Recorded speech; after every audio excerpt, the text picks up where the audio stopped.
From KGW, this is Friday Night Flights with Orlando Sanchez, sponsored by Carl's Jr. Oh, it is so good to be back. What is good, everyone? My name is Orlando, and this is Friday Night Flights. Except no substitute, folks. The main event, a matchup we've wanted to see for a while.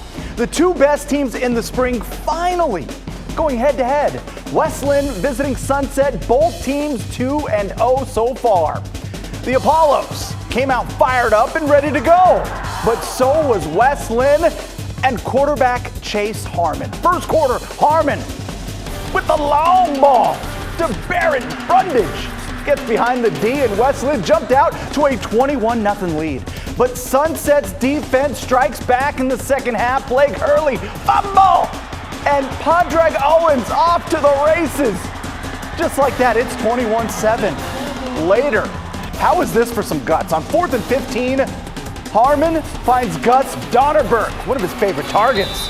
28-7 Westland at that point. The Lions get a statement win on the road in Beaverton. 28-14, your final. Two programs trying to take the next step. Liberty and Lakeridge. Both teams 2-0 facing off in Lake Oswego. Something's got to give. The hometown Pacers look like the real deal after this one. They're led by this man, Jake Reichel, busting loose into the secondary. He's not going down, folks. Liberty hadn't allowed a point all season until this game. Quarterback Ryan Oliver and Lakeridge dropping 42 on him. 42-13. Your final score. Lake Oswego hosting South Medford. Lakers getting their turnover on. Check out number 17, Dylan Lane there. Reads that pass perfectly for the interception. And that set up a regular on the show.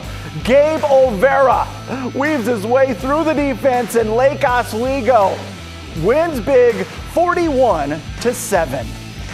A big 5A matchup down in Albany. 6th-ranked Dallas visiting the new number 1, West Albany.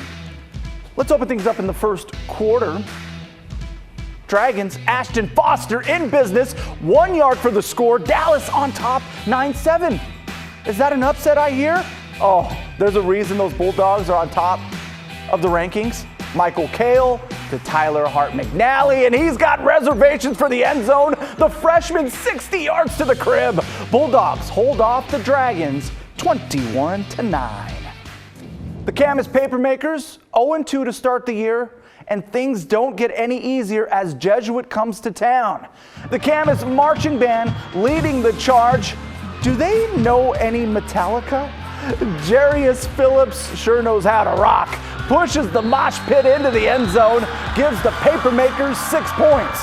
However, Jesuits' defense would dominate. Spencer McKilligan, massive reach, tips that pass right to Tyree Blake. That is a pick 6, enough to enter Sandman.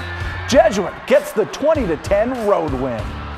Over to McKenzie Stadium, the Union Titans hosting the Heritage Timberwolves. Union fans rocking the neon. That's a good look. And the Titans came to play. Tobias Merriweather, oh, right place, right time, gets the pick and a house call. The Notre Dame commit doing work. Union wins 68-7. Mountain View hosting Wenatchee in the early game. The band having some fun. More cowbell. Mitch Johnson having fun too. Finds Kyle Chen for the touchdown. Thunder up 9-0. Then it's Johnson at it again. Deep to J.J. Thompson.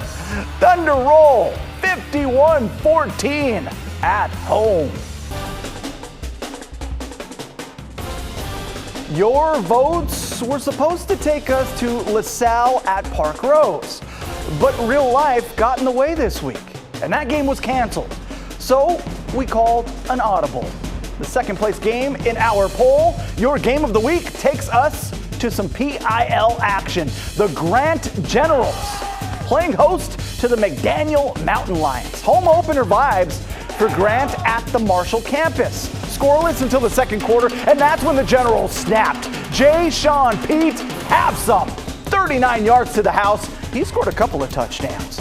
More from Grant. This time through the air, Kellen Siegel threads the needle. Great hands by Milan Clark to secure the TD. Second half we go. Generals pouring it on. Siegel hits Max Von Arx in stride. It was a good night to be a General. Dominant performance. One time for the defense on delivering the shutouts. 42-0 your final. Instead of LaSalle, the Parkrose Broncos found a matchup with the Milwaukie Mustangs. So we've got a battle of horses. And Caden Harris, oh, baby! Beautiful spiral and finds Brody Thompson in the end zone. Parkrose strikes back, though. Kenji Johnson, beautiful to Michael Scott down the sideline and into the end zone. But Milwaukie gets a big dub at home, 48-20. Another game that was shuffled this week. Reynolds opening its season at Clackamas instead of at home. Sky 8 with the views. Clackamas defense came to work first quarter. Caden Ludwig coming with the pressure, and that is tipped at the line. Sullivan McDaniel gets the pick. Sets up the very next play. Blake Baker. Nice pass to Miles Williams. We'll be saying those names a lot this year, folks. Clackamas wins 56-7. A pair of crosstown rivals have started the season 2-0. Both South and West Salem looking to stay undefeated. It's time to tighten up. Go ahead, flex on the show. West Salem's Johnny Withers dashes in from the 5. Titans up double digits in the third quarter. South Salem fighting hard. Dashel Smith to Jackson Watson to pull the Saxons within 5. We've got a game. But West Salem's defense having none of that. Time to shut the door. West Salem defeats South Salem in a close one, 36-28. Both Tigard and Mountainside have struggled over the first 2 weeks of the season. They enter the week looking for their first wins. Sky 8 flying near Cooper Mountain. Luke Davis. He gone. 21 yards later and takes that leap of faith into the end zone. Tigard takes a 20-7 lead. Mountainside looking to get some points back before the half, but the Tigard defense coming through with the stop. Hard to tell, but they got the fumble too. Tigers get their first win, 30-13.